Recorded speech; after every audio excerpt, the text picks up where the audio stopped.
Good evening, guys. All right, so today we're going to talk about two more ADHD medications, and these are both long-lasting, and we'll go from there. And they're quite popular, actually. So first up is Biphentin, which is methylphenidate, and it's actually methylphenidate XR. So it comes in a little capsule. It's white and blue, and inside there are little beads, the white beads.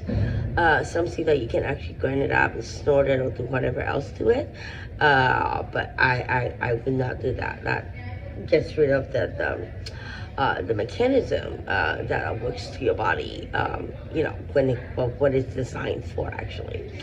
Now, one thing I need to say about Biphentin is that there is a stronger kick in the morning when the medication kicks in compared to even the methylphenidate IR that I'm on. So it doesn't really depend on how many milligrams that I take in the morning, sometimes 50, sometimes 40, just to stabilize myself in the morning and for the rest of the day.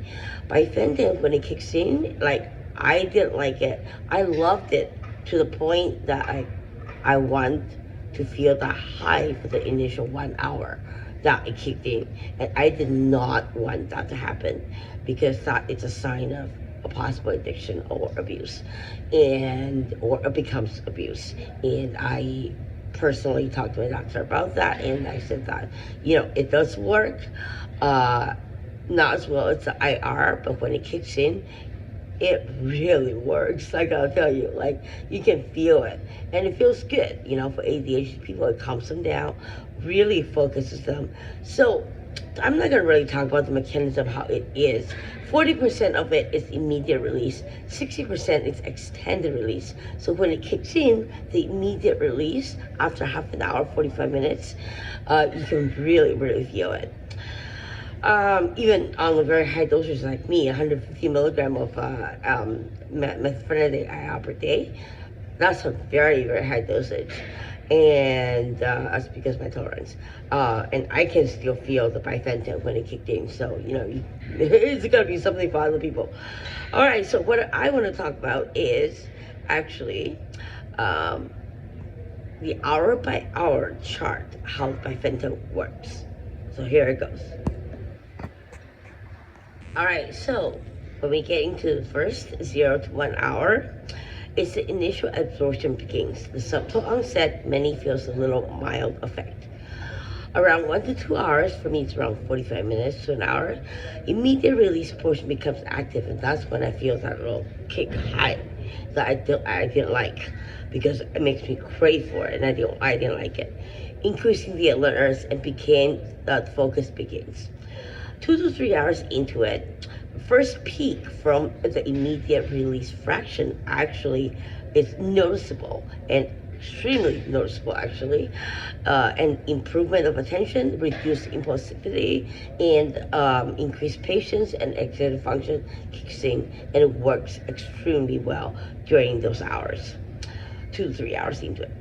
3 to 4 hours into a transition phase, the IR effect plateaus, the ER release ramps up. The effect feels smoother and less spiky. 4 to 6 hours into it, it's a sustained effect from extended release portion.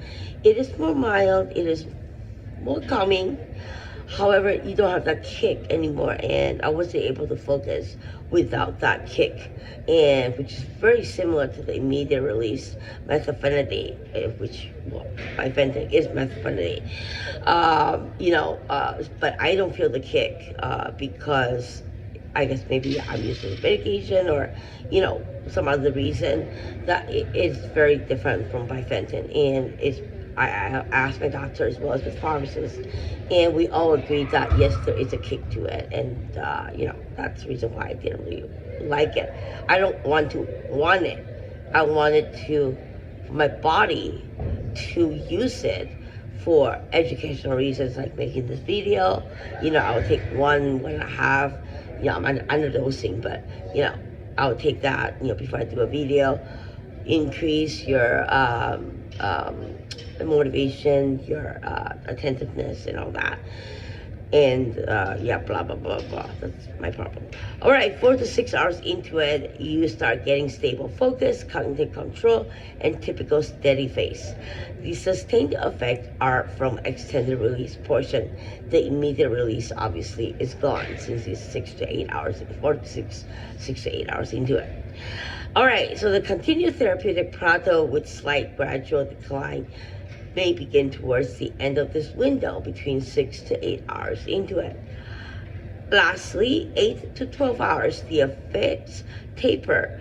After 6 hours, I don't feel anything anymore. That's for me, right? But like my tolerance is double. So it is 8 to 12 hours that I am usually people feels. The minimal active effect for most individuals and the residual stimulation it's possible with maybe an IR at night, like a low dosage or something, just to get rid of that effect. I mean, for me, I can't say that I don't like Biphentin. I really do, and I do miss that little kick, when it initially kicks in. But I prefer not to have that wanted addiction because I have an addictive personality, and I knew that and I know that, and that's as much as I like that kick from Biphentin, I don't want to get into it because I'll probably want to get a kick more and more, and it becomes an actual controlled substance drug problem. So no, I don't want to do that. All right, so lastly, the key pharmacokinetic points. The onset is 1 to 12 hours. The peak by normal is between 2 to 3 hours for immediate release, and the extended release plateaus around 4 to 6 hours. Lastly, duration 8 to 12 hours. If those start going down, some people might feel a little bit of burnout, some don't. It is quite calming for me. I don't really feel that burnout, but I do feel the huge difference between when it kicked in initially, then at the end. And that is what I didn't like about it. It wasn't smooth enough for me. So anyways, that's it for today. The rest you can read it in the description. Please subscribe and wait for the next episode. Thank you.